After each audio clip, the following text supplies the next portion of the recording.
where we are and what's going on today. Yeah, fine. We good? Well, okay, I'm Bill Payne, and we're here at the American Legion Post, Laramie Hackett Post 72 in Saugerties, New York. And it is Sunday, April 17th, 2005. And I'm Bill Payne, and we also have our commander, Alan Kaczynski, with us, and Kate Thornton and Matt McElreath, who are our technical assistants from the Key Club at Saugerties High School. And with us today we have Dick Shultis.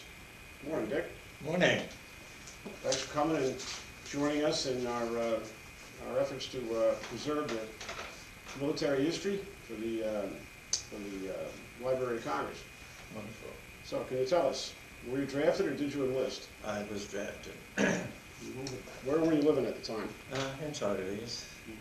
And I graduated in June and What year was that? 44.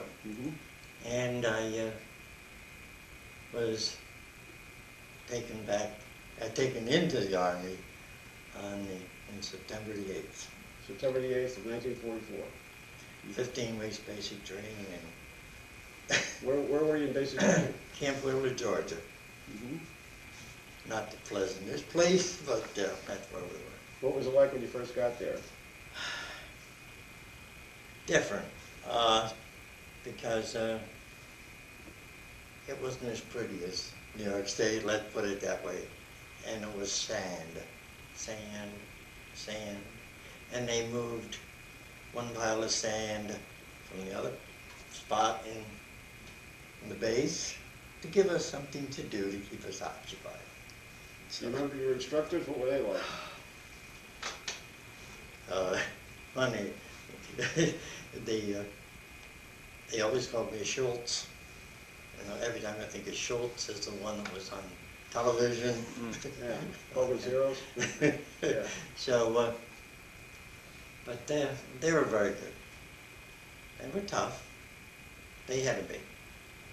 We were, you know, a bunch of little 18-year-old brats coming in there, you know, wondering what was going to happen next. So, but I was ready for it. Yeah, really.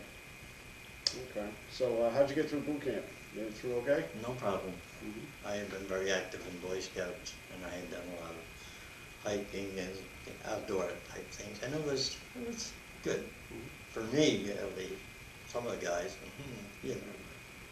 So, where did you go after boot camp? Let's see. We had a 15-day to lay around, and we went to Fort Meade, Maryland, getting ready to ship out. So you went from boot camp pretty much to Fort Meade, Maryland, ready to ship out? Yes. Okay. And what happened then?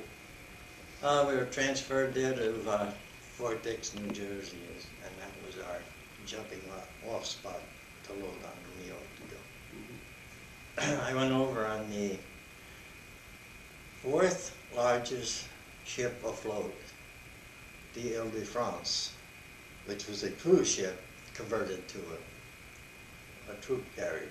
We took the first load of wax across, which was very interesting. Yeah. So, but It was concerns about the enemy submarines in the Atlantic? that was not our concern, because we had the fastest ship, so we could evade. And one night we did evade a submarine they picked up, and we are in bunks 5 high, and I don't know how they turned a ship that size in such a short time, but all the gear from the guys hanging above ended on that poor fella on the bottom one.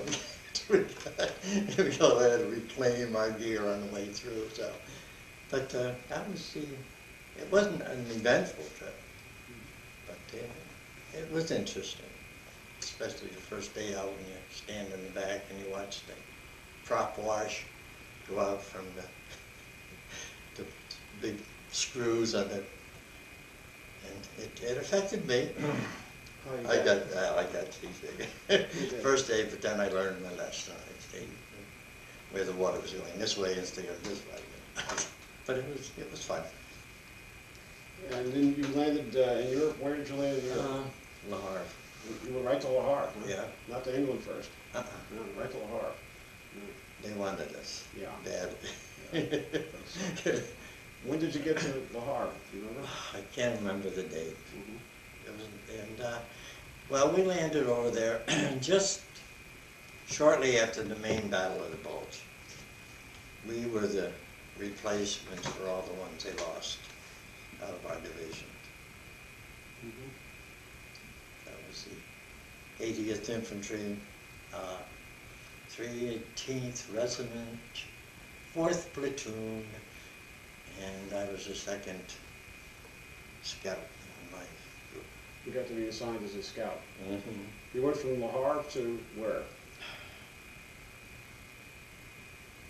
That I cannot tell you. I have a map home and I should have brought it with me, but I can't find it. We're moving from one house to another, so things are a little disarray. So you picked up your unit right at the front then, right? Yeah. Mhm. And of course they sort of looked at us, you know, the ones that had survived, like, oh, these are taking over for us, this bunch of young. And it was interesting, because the first thing we saw was a tank that had been hit, blown apart inside, and the bodies were still there. One of our tanks? Uh-huh. Mm. And the rifles stuck in the ground with helmet liners. You know, it sort of changed your attitude on life completely when you did that. It's one of those things. It was wintertime, huh? Oh, yes. Yeah. Did you have adequate clothing and stuff to keep yourself Oh, yeah. warm? You did? Mhm. Yeah. Yeah, we had, I will say, we had good equipment. Of course, we're coming aboard and we knew all the stuff they went with, you know. But, no, I'd say we had no problem. Mhm. In fact, we had less problem with the rifles firing than our Legion squad does. Oh, yeah. Yeah. So, Of course, they were, you know, in good condition, perfect condition. so you were a scout for your platoon? Yeah. And so what were your duties? What did you do? We went out in front to make sure there was nobody coming. And of course, they tell you that they never fire at the scouts. They're waiting for the main body to come through. That's what they told us. You know, oh yes, okay, fine. Until I first from a burp gun, German burp gun. Then you knew that they lied to us. But it, you know, it's something you had to grow on you. And my first scout was killed. So in fact, the one house we went through in Germany, when they built the houses, they built the manure piles out in front. So to go from one house to the other, you had to go out and around and in the house. And he didn't make it. Clumsy me, I fell over the door sill, and they took out a nice piece of plaster where my head would have been. And the man behind me, he got it in the shoulder, so I figured somebody was watching over me. It's scary. They thought I got it because I fell flat in my face. Clumsy me, but it was worth it that time. Were there very many casualties in your unit? Not, I would say that it was heavy casualties because we were not in a main invasion. I mean, you know, if we had been, there would have been. I may not have been here now, but the casualties weren't that heavy in my small group, you know. But, the only real down here is my lead scout. Mm-hmm. So you were actually going into Germany at this stage? Oh, yes. You crossed over the Rhine? Mm-hmm.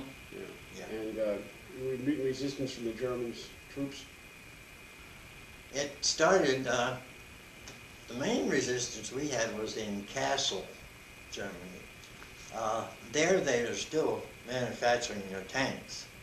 They were sending them out wet paint, practically. So they were trying to protect that as much as they could. Our main problems were snipers. And they were accurate. Believe me, they were accurate. And they had beautiful rifles. And they were, you know. So one of the guys picked up the rifle that he had, and he was going to keep it until the commanding officer saw it, and he decided he wanted it more than poor little PFC did. And he took it, but that beautiful, beautiful armament that they had, that was good. The snipers use sort of like sporting rifles and Oh, yeah, definitely. scope and all that. Scopes on those things. I mean, pick up a fly on somebody's shoulder, I think. Did you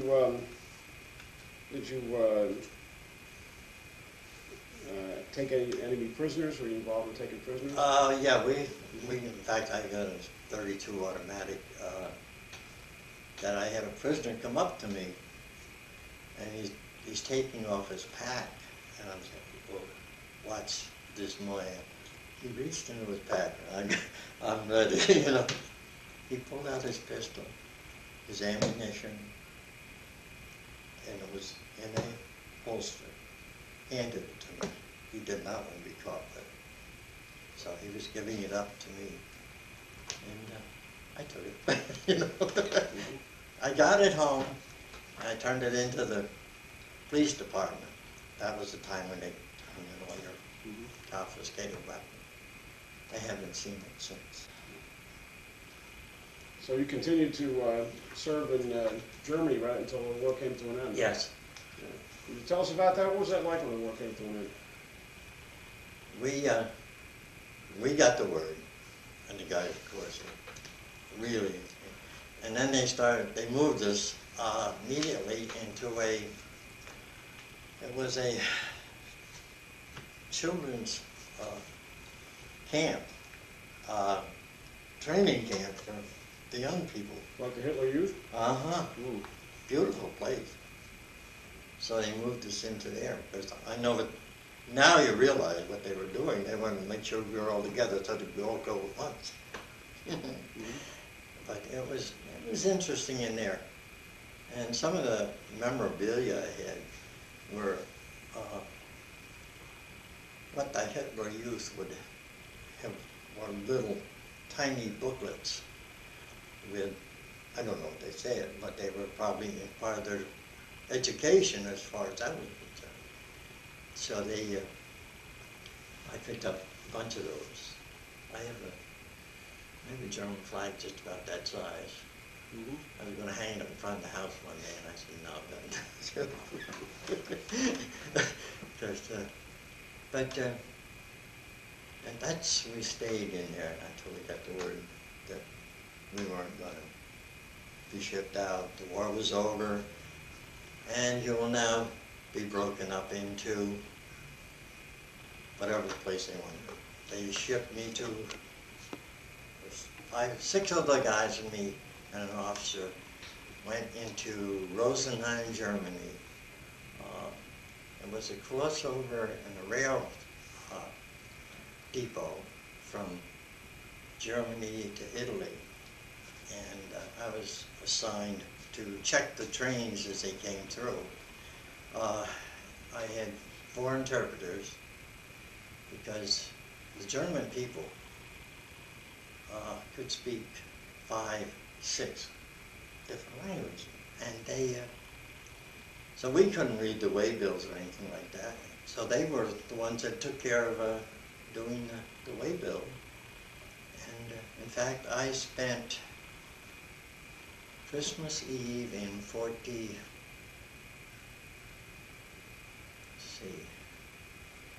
had to be the end of 45, because I was already 46. And they, one of the younger interpreters we had been in the German army. And he invited me over for Christmas. to spend Christmas with them. And I floored them. I sang Silent Night in German to them. And that was the nicest present I could have given those people. You know, they were thrilled. You know, they just loved it. But, and they gave me, had a little present they made for me. They gave it to me for them. I still have them. But, so I spent from then till July of 46 in the rail depot. There were 7 of us. We each had our own room. I mean, this was a deal then. So we each had our own room, and we could do anything we wanted. It was like an 8-hour shift. My 8-hour shift was going down and check the rail yards in the morning for an hour in the afternoon. Big deal. But I got to know a lot of people over there. And they were very nice. I mean, these people were, it wasn't their fault, you know. It wasn't their fault. They didn't want this thing to happen to them, just like we didn't want it to happen to us. So I got to know quite a few of them. But thank heaven I was in that outfit, because they were going to take some of our guys, put them in the constabulary. Not me. I mean, these guys had their something like 5, 6 coats of lacquer on their helmet liners. I mean, they were spit polish. Eyelets on their boots were scraped so that the brass showed. And they hated us because we went to town. I had to cut down, not the blouse. I had to cut down to an Ito jacket, the short. The Eisenhower And I jacket. cut, yeah. And I carried my 32 in my pocket. They hated us. But we survived. But I wouldn't have wanted that. And then they gave him time. They came to us, the guys, time for us to get out. They said, oh, you can make sergeant by signing on for another 5 years. I said, thank you, bye. You know, I'll leave. It was an experience, really. How'd you keep in touch with your family while you were active duty? You know, I'm saying email. The email, the little square things, letters that they had to read, to send home before they, you know, so we wouldn't get the information out. And I had two brothers, both of them. One was in the Air Force, the other was in the 84th Field Artillery. We all went over it, and we all came back. You were all in Europe? Uh-huh. My oldest brother was in the invasion from North Africa, Sicily, and Italy. And he came back without a scratch. Somebody was watching us, I think. Did you have any particular entertainment, or was there entertainers for you at any time? We never saw. I'll tell you, the only ones we saw coming and going was the Salvation Army. Red Cross, officer, coffee and donuts. They never did get down to the little guy, you know. And there's a lot of people that tell you the same thing. And did you get a chance to travel around any more than that, around Europe when you were there? I had a German interpreter. He was about 6 foot something built. And he had been an officer. But he was one of our interpreters, and he asked me if I'd like to go skiing. I had nothing. Where am I going to ski? He said, don't worry about it. I had a set of skis made by a German craftsman with the Lettner edges, the harness, everything for a carton of cigarettes. And they were beautiful. I couldn't ship them home because one of the post office said, no, you can't send them home. But we'll keep them here in case somebody else wants them, like us. You know? Yeah. But I did go skiing with him. He had a little Ford convertible at the time. And we went up Mount Wendelstein, which was Codwheel Railroad, up to the top of this mountain. I'm not an experienced skier. He said, come on, try it. All right, I just ski around it. We went up there and he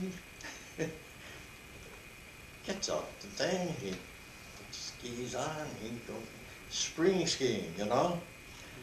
Melted in the daytime, froze at night. This was the morning. He gets on the ski, away he goes. You know, oh, I said, that doesn't look bad. I went shush, shush a couple times, and the rest of the way I went sideways. It was ice. So he's laughing at the bottom. So I get back and talking to my interpreters. I said, they said, how'd you make out? I said, I sort of didn't make it down the mountain. He said, did he ever tell you what he was before the war? I said, no. He was the 4th best skier in Bavaria. I said, at that time I was ready to fire him, you know, shoot him. But that was my I went to Salisbury. I saw Mozart's statue. Went through the catacombs over there. That was a day trip for me. In fact, he's the one that took me over with his little car. You know. But that was my main tour. You know. Tell the worst place to be is the Black Forest in combat.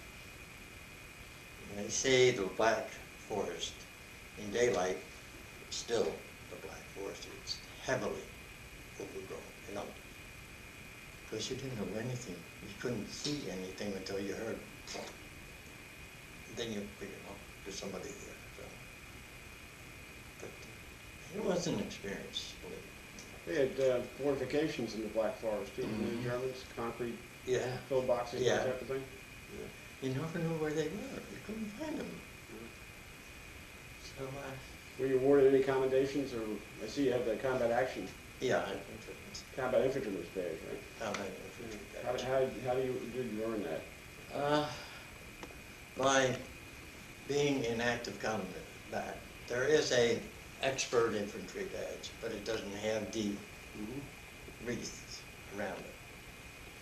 And I had 2 battle stars on the European Theater Officers.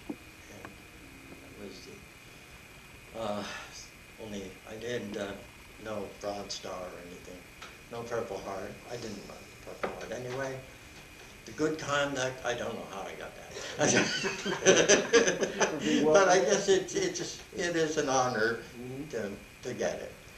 And you have the occupation medal for occupying Germany. Yeah. And American Victory Medal. World War II Victory Medal. Yeah. Now you mentioned the war. When the war in Europe came to an end, right, and it was announced that it was over. Yeah. When we talked before, you said that you thought maybe they were going to send you to the Pacific. Yeah. How'd that go down? It didn't go down too well with the boys coming back out of the other one, you know. But hey, if it was necessary, we would have gone, you know. So. What do you think of your fellow soldiers and officers? Great. I have one little story about an officer. We went over and we took a lieutenant with us, and all he did on the way over, now, you fellows know this, you know, you don't go over anything, you go around. Who got shot? The lieutenant. Where did he get shot? Guess. Yeah. They sent me back as a runner to headquarters to tell him that he got shot. Well, in no uncertain words, I told them where he got shot.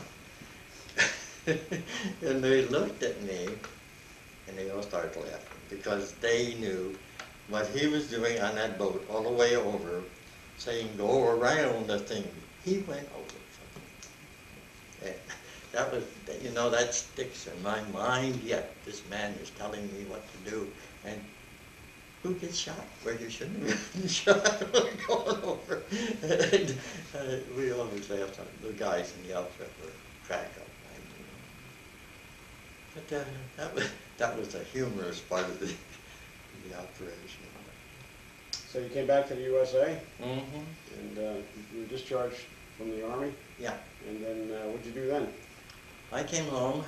I started working a small job in a theater. And then my oldest brother, opened a photographic studio. And I went into the GI Bill and learned that. And then it didn't work out too well for him, so I got a job. I got a job with a grocery store. At that time, we delivered to the houses. I went in the morning, I drove a truck. They put up the orders in the store. I loaded them in the truck, took them out to all the people into town, you know. And so of course the little stores went, so I went to work for a dairy. Nice hours in the morning, about, and I worked with them, and then I got asked if I wanted to go work for the school district. And I said, yes.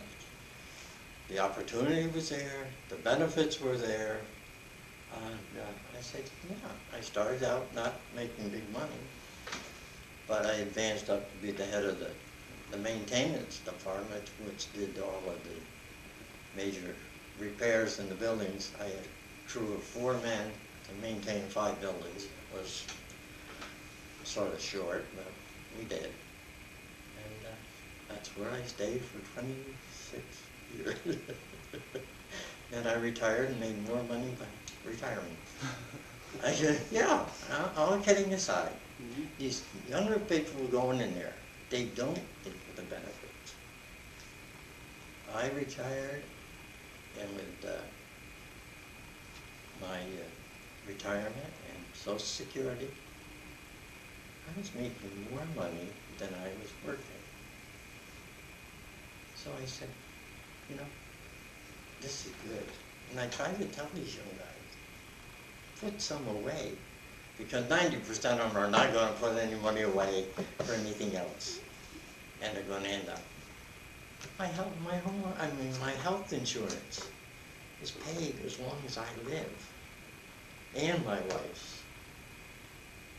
And I can go into a drugstore and buy any prescription for $5. Now, that is benefits. That you look for. But very interesting. You see these young men, oh, we got to get more money. Fine, but put it away. You know, don't just get the money, blow it on something. You've got to think ahead. That goes for you young people there. So you joined Veterans Organization, you belong to the American Legion. Belong to Legion, I belong to the VFW. Do you ever go to any unit reunions or anything like that? You know, I've never seen any 80th Division reunions at all until about a month ago. I saw it in the magazine. But most of them are so far away that I don't want to travel that far. Only 2 months in the winter I like to travel that far is when I go to Florida. You're active in our American Legion Honor Guard and Color Guard. Yes. And this morning you found that you're now famous. Oh, yes, Why don't you tell us about that then? Well, I went to McDonald's 2 days ago, and I always pick up the New York State travel guide. Why don't you hold it up to the camera there so Matt can take a shot of it. Yeah. So I opened the cover, and inside are pictures of things around New York State. In the corner, right here, is a picture of the American Legion Color Guard in Saugerties. And down in the corner, who is it but me? I could have fallen. I never realized it till I got home and started going through it. And then I looked at the front and I said, that's our color guard. When did they take it? And I still don't know when they took that. But now I'm in New York State book. But it's funny that something like that happens. You don't realize it. And it's wonderful, though. I will say one thing. Working with the school for so long, people I knew in the... When I first started working as a custodian, they were in 5th and 6th grade, and they still remember me in the school.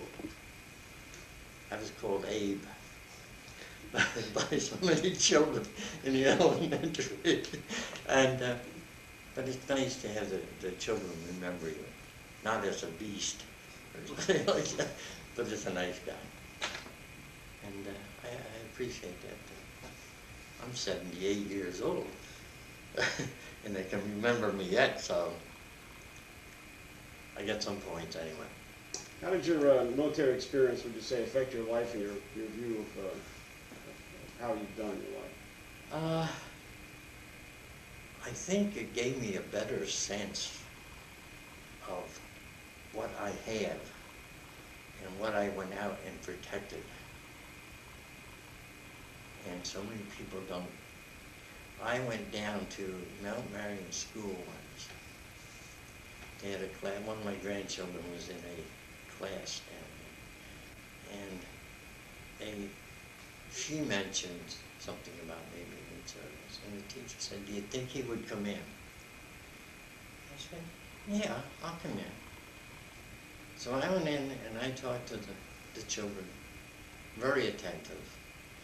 They asked me all kinds of questions. And I found out that the younger teachers were asking me questions about World War II. They didn't know about World War II. I'm saying, what happened here? You know, did World War II disappear? And they didn't know. They were asking me questions about World War II. But thank God I'm here that I could answer the questions for them. Thanks a lot, Dick. Okay? Thank you.